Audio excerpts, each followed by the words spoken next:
Hello, Emmanuel, can you hear me?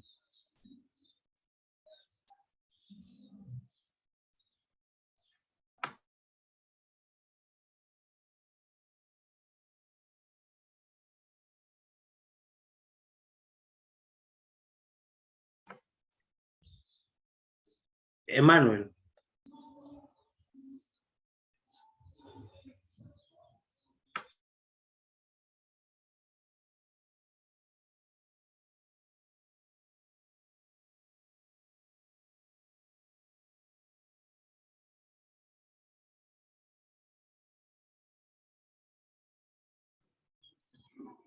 Joe, can you hear me?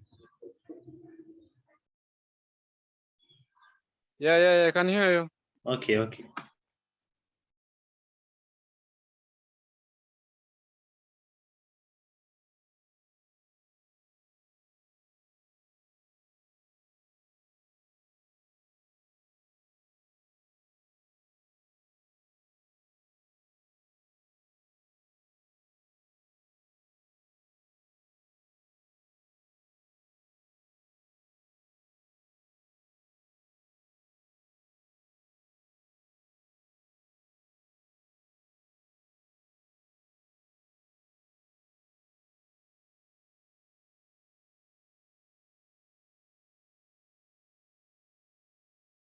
We are waiting for the speaker to join in.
Hello, good evening. Good evening too. Yeah, I can see our speaker is, she has joined in, so let's give some few minutes so that the other people can join in. Like 5 minutes, then we start. Otherwise, Madam Senator, welcome. Thank you. How are you? I'm good. So that is Dennis Musyoki. Yeah, Dennis Musyoki. Okay. I was worried that Saturday evening a meeting for young people will be possible. How many people attend? There are many. As you can see, they are still joining in. So we are expecting many to join in. They want to hear from you. Okay. Yeah. Okay. Yeah. Otherwise, so just give me a shout once you're ready. I'm just stand by. Okay, no problem.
Yeah, for those joining in, welcome so much for our meeting today.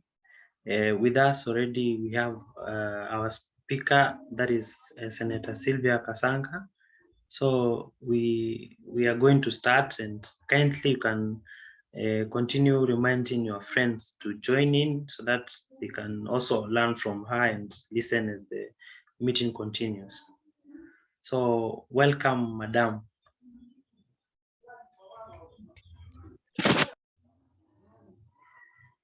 All right, so we are just about 7 people, and yeah, the rest will join as we continue. okay, great, Sawa. So Dennis, first you need to give me a short introduction of who you are and who all of you are. Then I can start from there.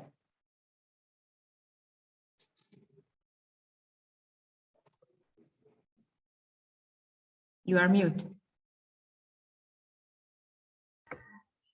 Yeah, my name is Dennis Musyoki. I'm a student at Pwani University.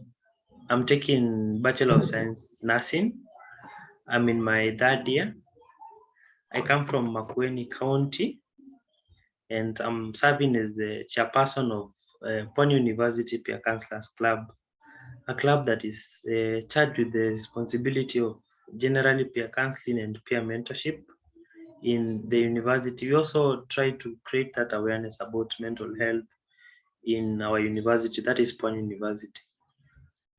So that's my brief introduction. I'm passionate about mental health. Yeah. Okay. So I remembered the text message that you had sent me. I think it was you who had sent it, yeah. Yeah. And you had asked me to speak on 2 issues. Yeah. So you had asked me to speak about leadership. Yeah, youth leadership and mental health advocacy. Mental health advocacy. Yeah. All right. Okay, so I would love to have an interactive session because you're so few. Normally, when there are very many listeners, then it makes sense for me to do this monologue of a presentation. So I had not really prepared a presentation. So I would love to have an interactive session. If there are any particular questions that you may have, I'll be very happy to answer them directly. But first things, I'll just first introduce myself. I'll say something small about youth leadership. I'll give my experience in the Senate, and then I will give a bit on mental health advocacy. Mental health is big. If we are to have a mental health conversation, we would need the full 1.5 hours, even just to canvass. But I'll give you like an overview of what I have achieved as a senator on the mental health advocacy work and sponsoring the bill. So for the benefit of those who are already in, my name is Sylvia Kasanga. I am an architect by profession. I'm also an arbitrator. I listen to conflict. I resolve disputes that are construction related because that is my area of expertise. And I still practice. I have not stopped practicing. I still practice. I'm also a mother of 2, 13 years and 10 years. So you can tell that I'm probably not that young, but I like to associate myself with young people like yourselves. Let's first discuss youth leadership. And I start by saying I am a nominated senator. I was nominated by the Wiper Democratic Movement, actually at a time like now, back in 2017 is when we were putting in our nomination requests. So if you people are active in the party, then you can put in your nominations.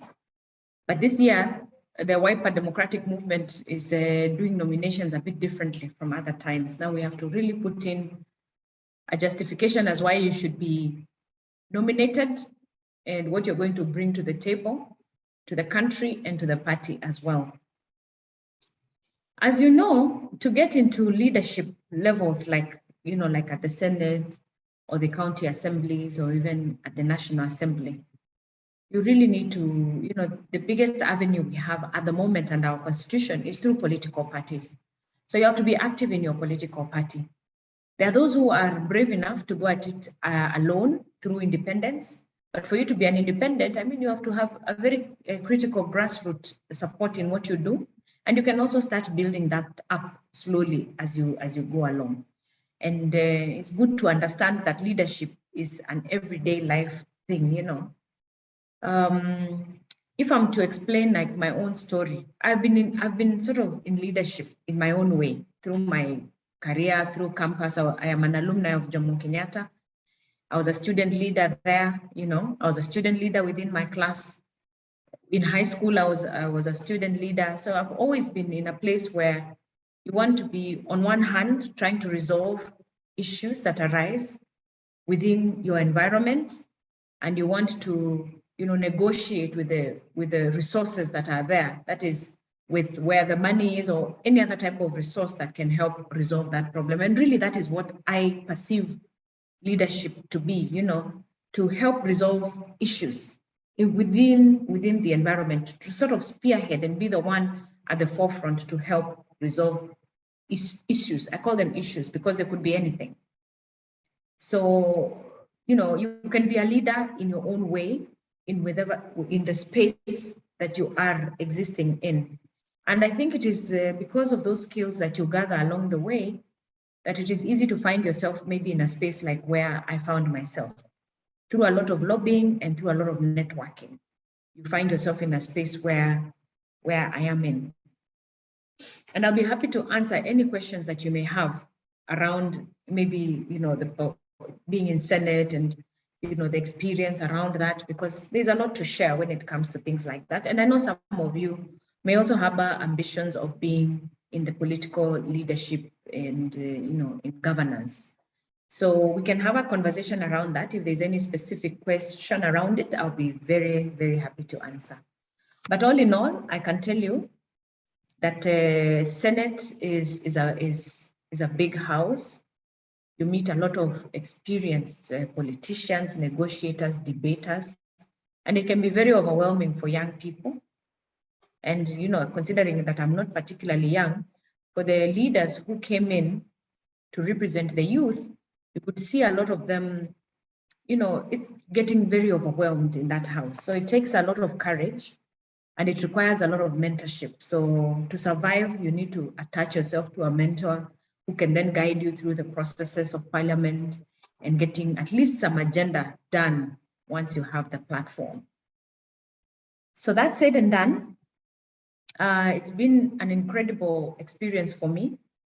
Now the time is coming to an end. In fact, we rarely have house sittings now. Most members are out campaigning, as you know.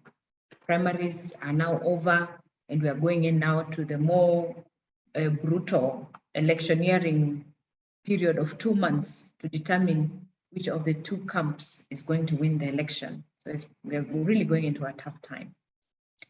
And may the best man win. Whoever is able to convince the country the most, may they go ahead and win. But you do realize that for us in Wiper, we are in Azimio. And right now we are lobbying that our party leader is the one who will be named as a deputy to the Right Honorable Prime Minister Raila Amolo Odinga. So that's the politics of the day. This year we have seen an increased number of young people participating in politics. And I'm particularly proud of it because we've seen from our MCAs, like in Wiper, we've seen our MCAs and even MPs, lots of young people coming forward and ready to fight it out. The sad thing is that there are less women this year. I don't know why the women have not come out. And even I myself, I should be asking myself why I didn't put myself out there because I'm not running. But it looks like this year the women have not really come out fully. And the parties are really struggling with meeting the 2/3 gender rule in their party lists. It's a challenge this year. And I know that is cutting across all the political parties. Why? For some reason, I don't know why women this year have not come out the way they should have. But politics is tough. It's tough, and it's particularly tough on women. And unless there is a concerted effort to support the woman in her campaigns and, in trying to level the playing ground, it becomes a very scary place for women to put themselves out in. And especially when they have young families like myself, then you weigh the odds of what you're exposing your family to, and you may shy away from it because our politics can be rough. It can also be very dirty. And women, we always get judged a lot more harshly than men do. And it can affect us even in our mental wellness. So I think that gives you a bit of a nutshell on leadership issues and probably opens your minds to if you have any questions around it. On the mental health advocacy, I started mental health advocacy in 2018 when it came to my attention that there was a serious mental health governance gap in the country. And that was brought to my attention by the youths in Makueni who had come to see me. I had actually called them to ask them what I can do for them because as a nominated senator from Makueni, I didn't have really a constituent or a particular brief with me. So I was looking for what I can do for the people of Kenya. And I started with my home county, and the youths came to me and they came with a list of issues.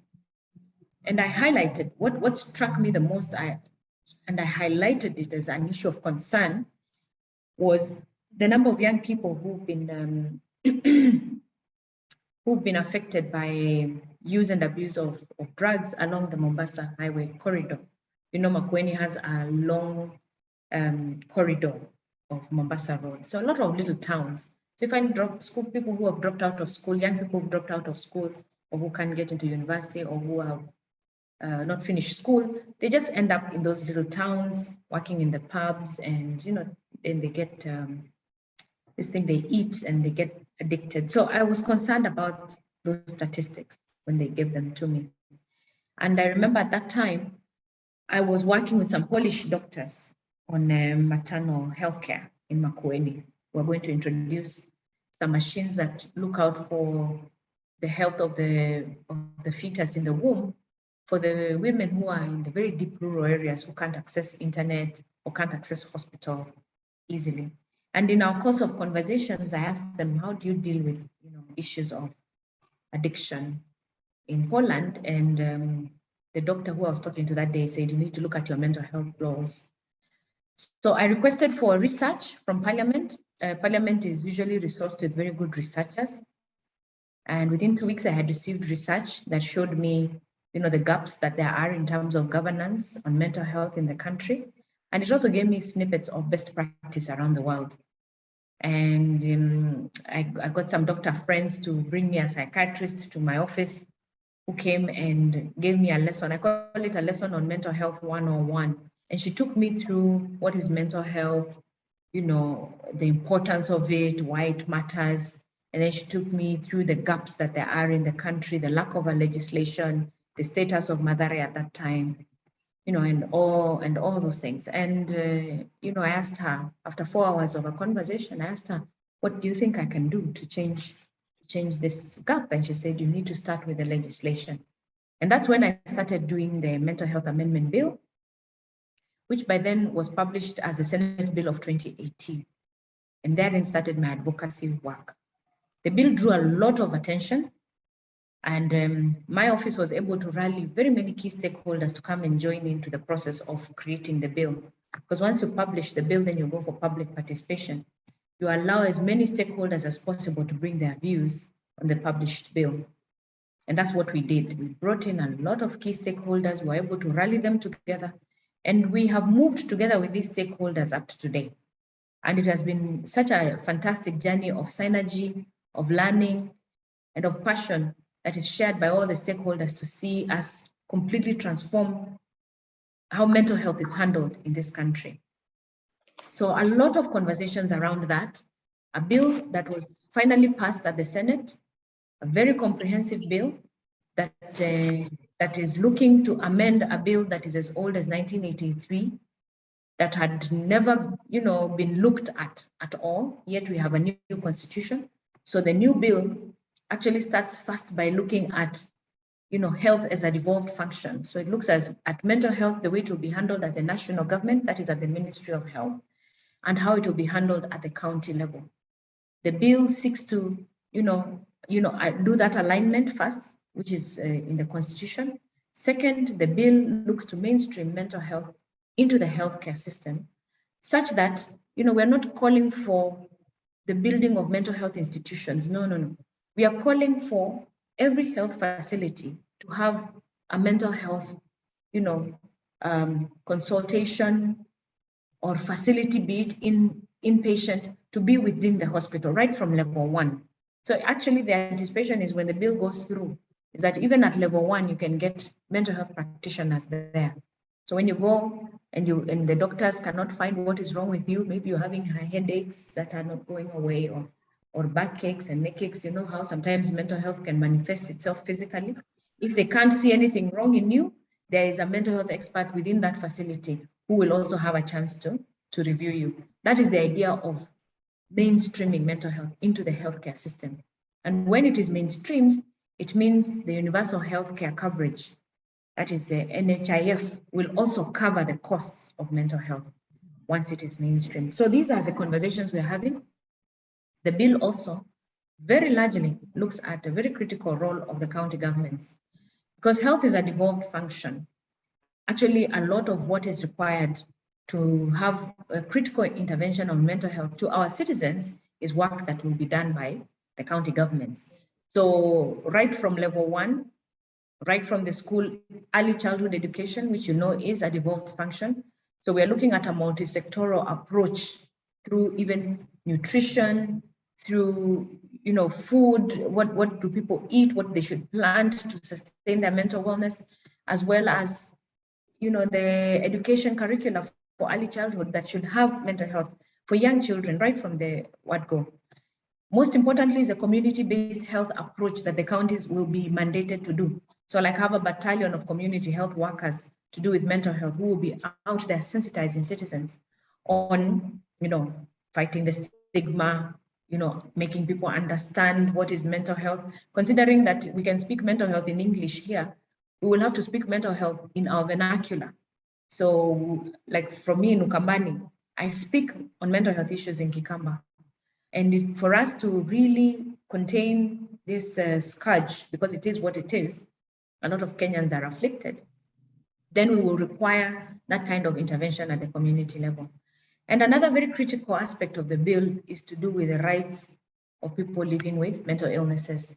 And that one is a world-class standard. Other countries, first world countries, look at a person living with mental health as a complete human being. He has his legal rights.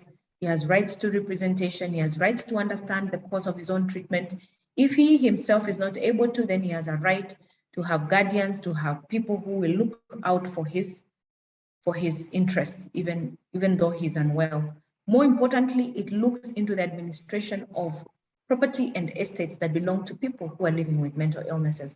As you know, those are very serious issues that affect a lot of people who have mental illnesses. So the bill is a very comprehensive bill. And any day I will ask anyone to interact with it, because you can find it on the websites of the Senate and in the Ministry of Health, you'll find it there. And it's important to understand what these bills do for you as a citizen of the country. Why is mental health important? One, if you look at the definition of mental health by the World Health Organization, you will know that mental health is the status that you need to have in your mind so that you can be a full productive human being, so that you can reach your highest potential. Almost you can say the potential that you were born to attain. You will need that, you will need your mental wellness for you to be able to reach those levels. And you know, believe it or not, there are studies that have been done that give the impact of when you're depressed, what loss there is economically to citizens who are, say, suffering from depression or anxiety or stress. There are studies that have shown the impact it has on our economy. So when you're not a full productive citizen, then the country also suffers. You suffer, your family suffers, the economy also suffers. So when you hear statistics, like the current statistics we have in our country, that 1 in 4 Kenyans actually suffer from mental illnesses, it shows you how, as a country, we are not reaching our full potential, because a lot of our citizens are actually very unwell. I always say that statistic is even low, because what COVID did when COVID came is COVID increased mental illnesses to an exponential level because of the stress and anxiety that came with the job losses, the economy being tough as it was. It led to a lot of Kenyans having serious mental illnesses. And please, let's not forget, I should have even started by describing what are the mental illnesses, because they start from even stress, just the way you know everyday stress. Stress is categorized as a mental illness. Stress leads to a lot of anxiety. Anxieties come with a lot of other disorders, be it sleep disorders, eating disorders, sexual disorders, drinking comes along with it when you're trying to alleviate your anxieties, and things like that. And when these you can call them one category of mental illnesses go untreated, then they can escalate to other more severe mental illnesses. Then on another spectrum, we have, severe mental illnesses. For instance, the schizophrenia. Schizophrenia is where, like the madman you see in the streets who's talking to himself, that one suffers from schizophrenia. Or you can have bipolar. Bipolar is where you have two extremes of emotions, where you suffer depression one day and the other day you have a maniac high, and things like that. So you can see the spectrum of mental health can start from what you can call simple stress of life, everyday life, through to the schizophrenia and bipolar, adverse effects. And sometimes even they come when they're combined issues. And why mental health then is important is because we need to understand these things. And you need to have a kind of awareness as a person where you can even yourself almost self-diagnose. You can wake up today and know, today I'm not fully myself.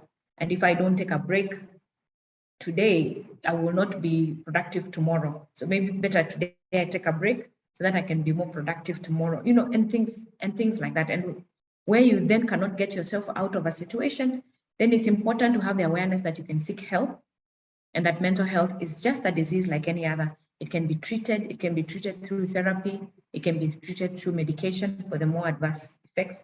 And that there's a whole, canvas of practitioners who should be recognized and who the Mental Health Amendment Bill recognizes, starting from counselors like yourselves, through, psychologists, clinic officers who are trained on mental health, nurses who are trained on mental health, through to the psychologists, and finally we have the psychiatrists who are at the top, who are the pecking order of the practitioners, because only psychiatrists can prescribe medication and do inpatient treatment. They're the ones who can admit you and do inpatient treatment. So it's good to understand mental health from that point of view. And advocacy, mental health advocacy, is actually the fight against stigma. That the more we talk about it, the more we are creating awareness, the more we are creating understanding, and the more we are fighting the stigma. The more people understand it, the less complex it becomes. Now, there are certain good things that have happened since our advocacy work started. The government has been really pushed to act, and we have to be grateful, because once the Senate passed the bill the first time in 2019, the ministry was under a lot of pressure. And in fact, it was during that time that they appointed the task force for mental health that went around. It was chaired by Dr. Njenga, the psychiatrist, the father of psychiatry. They went around getting views of Kenyans. And in 2020, they unveiled the report. I don't know if you might have seen that I was at the point, the chairperson of the ad hoc committee on COVID, and we received the report on mental health, because of course I was pushing that agenda at that time of COVID. And the report is a very good report. And it's a report I always tell Kenyans, you need to interact with that report, because it gives you a snapshot of, what is mental health in the whole country. And it also emphasizes on the social determinants of mental health. What are the things that cause you to be mentally unwell? And it canvasses those issues very well. I can't even go through them. There are quite a number, starting from even things like the politics, hunger, poverty, the environment, things like the urban, for those of us who live in the urban centers, there's something about the urban centers and and the mental wellness. There's something about the environment and mental wellness, and things like that. Conflict, war, peace, for the parts of our country that are constantly at war. And we know that, where there's cattle rustling and where we have those tribal battles that still go on, people living in those areas will suffer mental illnesses. So it's good to interact with this report, and you can find it in the Ministry of Health portal. Download it and read it and understand what are the causes of mental health here in this local setting of ours, because that is a good place to start when you're doing advocacy work, so that you can encourage people on how to resolve the issues around them. Then secondly, a good thing that has happened is that the ministry has rolled out an action plan. Again, you'll find this action plan in their website. And pressure is good. When you put pressure on government, then action begins to happen. And their action plan actually highlights very good strides towards intervention as they wait for the bill to come to become a law. So that action plan is good because it also signals that for the first time in this country, we have a budget for mental health. And that is a big, big deal. And they've even put in a budget to build a new Mathare hospital that will be done in Ngong, and they've already hived out some land for that. And of course, most importantly, Mathare has a significant budget for a beautiful place. It's really clean. And we can also destigmatize Mathare. It is our only level 6 referral and training facility, and we for their service. The Mental Health Amendment Bill, and if senators meet one more time, we shall be able to vote. There's only one more vote remaining because the bill has done its full circle at Senate, at National Assembly, and back again at Senate. And so one last vote is remaining for us to get the bill to become an act of parliament. And that will really signal a significant time of change in our mental health field. So I can speak on mental health forever, but there's a little sign there telling me remaining meeting time is 6 minutes. So I don't know what to do. Hello. So maybe you can advise me. Yeah, the Zoom meeting has a limit of 40 minutes. So after the 40 minutes have lapsed, we shall just rejoin and continue. I see. Yeah. So in the meantime, because I've given an overview on leadership mental health, I'll be happy to receive any questions so that I can answer them to your satisfaction, since you asked me to speak. Dennis. Just a question. Now that you have said that you are an architect, what really led you to enter into issues of mental health?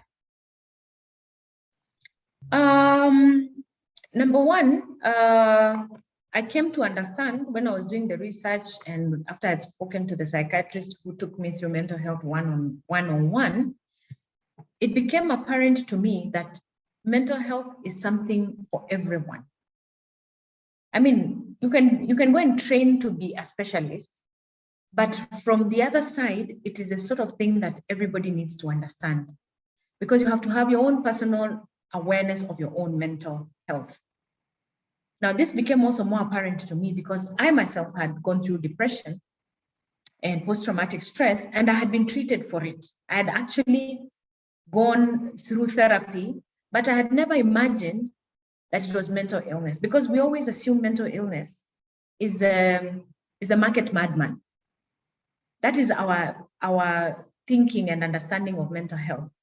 But when this psychiatrist actually, showed me that even what I went through was mental illness and that it was treated, and here I was now sitting as a senator, achieving my fullest potential, I said, no, everyone needs to understand mental health.